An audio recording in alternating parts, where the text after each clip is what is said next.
Hi all, my name is Kenya, and this video is me reflecting on Become a Project Coordinator, a course in the Lynda website. I would like to start off by saying that this course was very interesting, and it did help me a lot to just open my mind into becoming a leader or a better leader and organizing projects and be a team member and a group member. So as always, the course did start off by introducing the subject and the topics that were going to be touched along the course. And one of the first things that I took note on was the 12th step on how to manage a project successfully. And the instructor did specify that in the steps 2 through 8 were all about planning, just do things beforehand. And it was very interesting to see that, because in my head, okay, well, those were a lot of steps, but once he specified what each step was and what went into it and why those steps are being taken and how come you can't jump one step before doing the other. So those were very big points.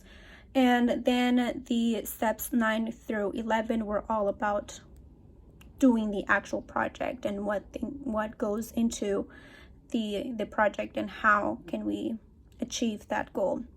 And then the last one was just reviewing, and he did point out that not a lot of people review their projects just because either they don't have time or they just don't think it's important or stuff like that. So it was interesting to see how all of these steps are important to becoming or to have a successful outcome. So one of the things that I would like to point out as well that I did take note on was the iron triangle, and this was towards the beginning of the course.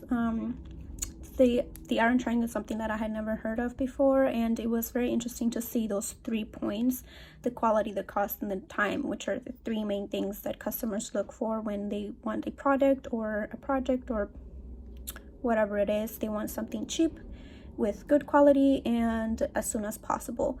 So in order to achieve this, he said, okay, well, if in some case you can't achieve these 3 things, and you need to ask some questions. So which one is the one that they are more interested in having, whether it is a better quality, or they're willing to spend more, or they are willing to wait a little longer. And all of these will be different depending on what the project is.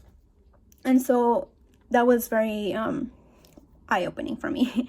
And then also how to identify that key driver that he calls it, what it's the budget and the limit, or why they have this, and what if they waited a little longer, or what if they spend a little bit more, what if the quality wasn't as good but they will be getting it sooner, or it'll be cheaper. So all of these just intertwined together.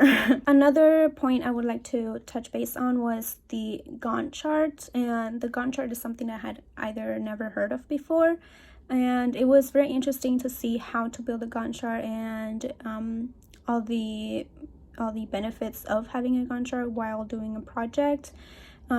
He did showed us how to build it and where to put each thing and the functions of the Gantt chart and where to do it as well in Excel or in other apps. So that was also very helpful.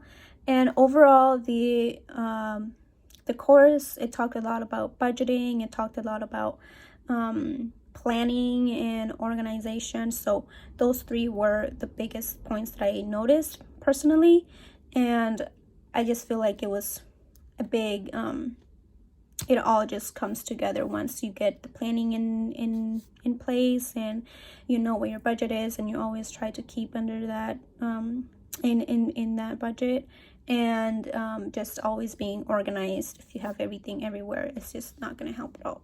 So yeah, that was my reflection. Thank you for listening.